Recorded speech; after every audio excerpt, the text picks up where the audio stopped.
Welcome to our channel, ladies and gentlemen. President William Samoei Ruto continues to receive bad news from all quarters. And people are asking whether the gods are finally abandoning the son of Sugoi. When William Ruto and Rigathi Gachagua were campaigning, they campaigned on a platform of bringing down the cost of living. I remember him asserting that the difference between his plan and that of Raila Amolo Odinga was like heaven and earth. And he said that he had a permanent solution to the cost of living. And one of the things that came up was the issue of the price of the maize flour. And William Ruto had explained that subsidies were not sustainable because in production they called it was subsidies on consumption.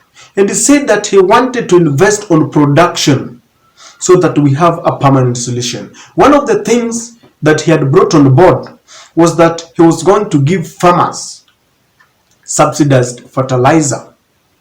And then 2 months ago, in fact a month ago, through the Ministry of Agriculture, Linturi announced that they had entered into a deal with the Zambian government that they were going to get about 20 to 40 hectares of land where Zambian farmers were going to grow maize dedicated to export to Kenya. This maize after harvest was not going to be exported to any other country but Kenya.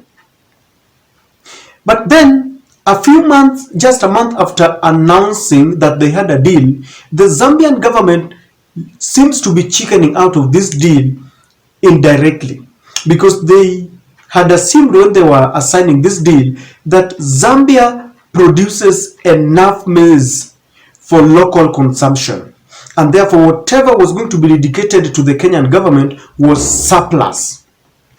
That was the assumption in that deal.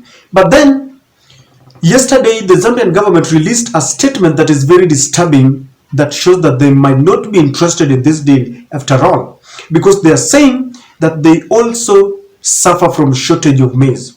And they are saying that just like Kenya, they want to import duty-free maize. What does this mean? It means that now they might be rethinking of their deal with Kenya. Let us see what Linturi said in their deal, and then we'll see what Zambia is saying. This is what Linturi said. He said that under the deal, the two governments are supposed to enter into a contractual agreement where Zambian farmers would grow maize solely for export to Kenya. The agreement was to see between 20,000 to 40,000 hectares set aside for growing maize for the Kenyan market. But then, this is what the Zambian government is saying a few weeks after the deal, that on Tuesday, April 11th, the Zambian government announced a maize shortage that was threatening food security in the country. The shortage, which was announced by the country's Ministry of Ministry of Finance and Natural Planning, was made barely a month after Kenya inked a deal to grow maize in the South African country. I want you to look at it this way. The Zambian government is now saying that they are also suffering from food shortage that is threatening food security in their country. And so they are likely to relook this deal, because they will not be concentrating on dedicating land for Kenya to grow maize if their own local consumption has not been met.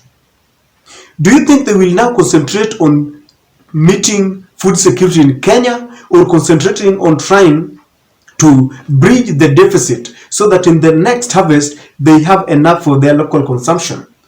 The answer is the latter. And it shows that Kenya is going to go back to the drawing board.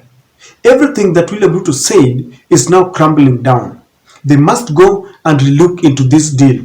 When this deal came up, the Kenyan farmers were wondering, why would Kenya acquire land in Zambia to grow maize when we have enough land in Kenya, fertile, where we can grow this maize, because they thought there was something more than meet the eye. In fact, other experts thought that this was a way of trying to hoodwink Kenyans and bring through the back door the genetically modified organisms.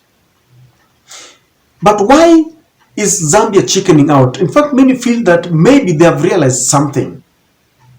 Maybe this was a deal between one of the Kenyan government officials and another Zambian government official, in a deal that would benefit the two of them. Because I told you, in Africa, it is very common that as an official government would enter into an agreement with another so that they do a joint business. Maybe they register a company so that they produce maize, and this maize is grown under the guise of an agreement between the two countries, yet it is just an agreement between two people. And so maybe this is something that has been scrutinized, and they are now chickening out. Others also feel that maybe in the deal they realized that Kenya was going to dupe them. They were not going to get value for this. And so they have decided that they are not going to obey the agreement. The issue of the cost of living is one that will bring the government of William Ruto down. When William Ruto ascended to power, the first thing that he did was to abandon all the subsidies that were initiated by Uhuru Kenyatta. But it turns out that these subsidies are now the best option that William Ruto has. There is nothing much that he can do, because he continues to tell Kenyans to wait. But for how long will Kenyans wait? Because right now they are distributing subsidized fertilizer. The other day William Ruto was in his home area supervising the tilling of the land. They are getting ready to plant. But for the period between planting and harvesting, what is he telling Kenyans?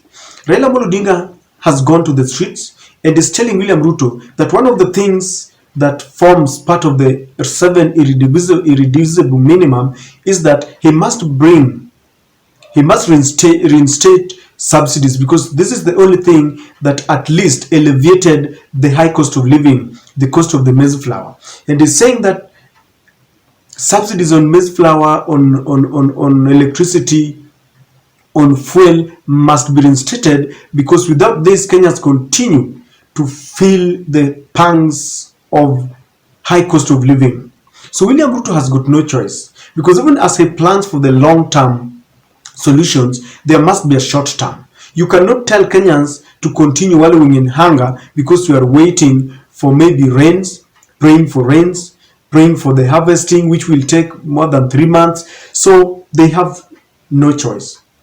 There are people already who are saying that yes, we voted for William Samoei Ruto, but on the issue of the high cost of living, we support Raila Amolo Odinga, and that's why we are going for the demonstrations. So this deal really sounds a warning bell to William Samoei Ruto. They must go to the drawing board, because Zambia will concentrate on their local consumption and not Kenya.